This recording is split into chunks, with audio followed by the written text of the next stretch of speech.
Sebelumnya perkenalkan kita mahasiswa-mahasiswi dari Universitas Bina Sarana Informatika.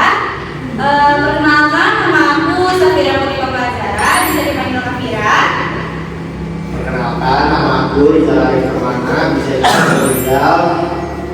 Perkenalkan nama aku Alia, bisa dipanggil Kak Alia. Nama aku Amanda Syaulia, bisa dipanggil Kak Amanda. Nama aku Alibu Tasya, bisa dipanggil Karimah. Nama aku Dinda Yulia, bisa dipanggil Nadira. Nama aku Dwi Ramadhani, bisa dipanggil Ayu. Nama aku Siti Gegarima, bisa dipanggil Kasih.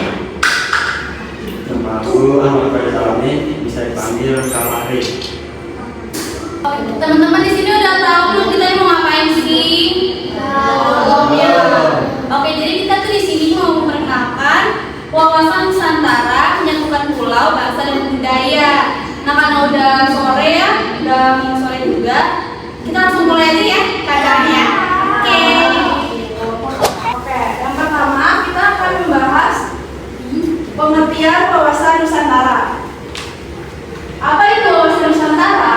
Wawasan Nusantara adalah cara pandang dan sikap bangsa Indonesia terhadap diri dan tanah airnya sebagai satu kesatuan yang utuh dalam aspek ideologi, politik, ekonomi, sosial budaya, dan pertahanan keamanan.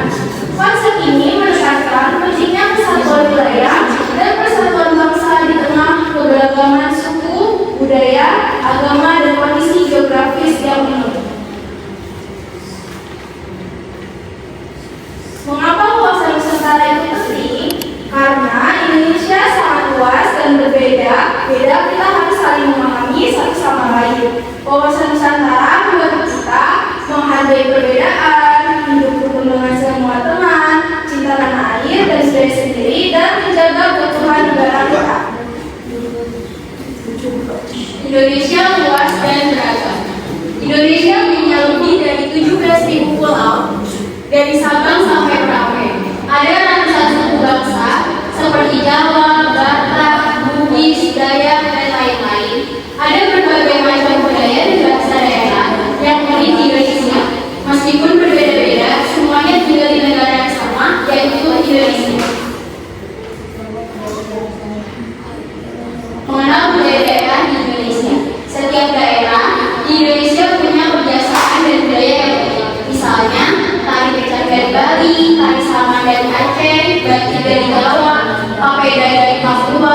Semua budaya ini berbeda-beda, tapi semuanya adalah milik kita semua sebagai bangsa Indonesia. Kita harus bangga dan menjaganya. Contoh-contoh perdagangan Indonesia. Di sini ada terlihat baju adat Betawi, terus ada tarian reok Ponorogo yang berasal dari Jawa Timur. Ada permainan rendang, permainan Sumatera Barat. Lalu contoh keberagaman Indonesia, yang pertama itu ada rumah gadang, rumah tradisional dari Sumatera Barat. Lalu permainan engrang, permainan tradisional dari khas Lampung. Lalu sasanto, alat musik khas Nusa Tenggara. Selanjutnya itu ada contoh wawasan Nusantara dalam kehidupan sehari-hari. Yang pertama itu ada berteman dengan siapa saja walaupun beda suku atau daerah asal. Yang kedua ada menghargai budaya teman seperti makanan khas, bahasa, atau kebiasaannya. Dan yang ketiga ada mau belajar lagu, tarian, atau cerita rakyat dari daerah lain di Indonesia. Bagaimana cara kita menjaga wawasan Nusantara? Yang pertama, bangga menjadi anak Indonesia yang tinggal di negara besar, indah, dan penuh warna. Yang kedua, belajar dengan semangat tentang budaya, adat, dan pulau-pulau yang ada di Indonesia. Dan yang ketiga, tidak mengejek teman yang punya logat bicara atau kebiasaan yang berbeda. Cerita rakyat, ini ada cerita si Pitung. Si Pitung adalah seorang jagoan dari Betawi yang terkenal karena keberaniannya. Melawan ketidakadilan, ia mencuri para tuan tanah kaya dan penjajah Belanda yang menindas rakyat, lalu membagikan hasilnya kepada orang miskin. Dengan ilmu silat dan kecerdikannya, si Pitung sering lolos dari kejaran Belanda. Namun akhirnya ia tertangkap setelah musuh mengetahui kelemahannya. Meskipun gugur, si Pitung tetap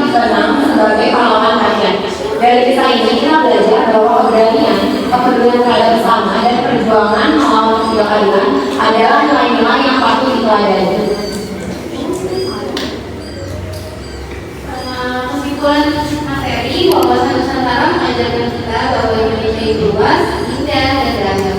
Tapi walaupun berbeda-beda, kita tetap satu bangsa, satu tanah air, dan satu negara.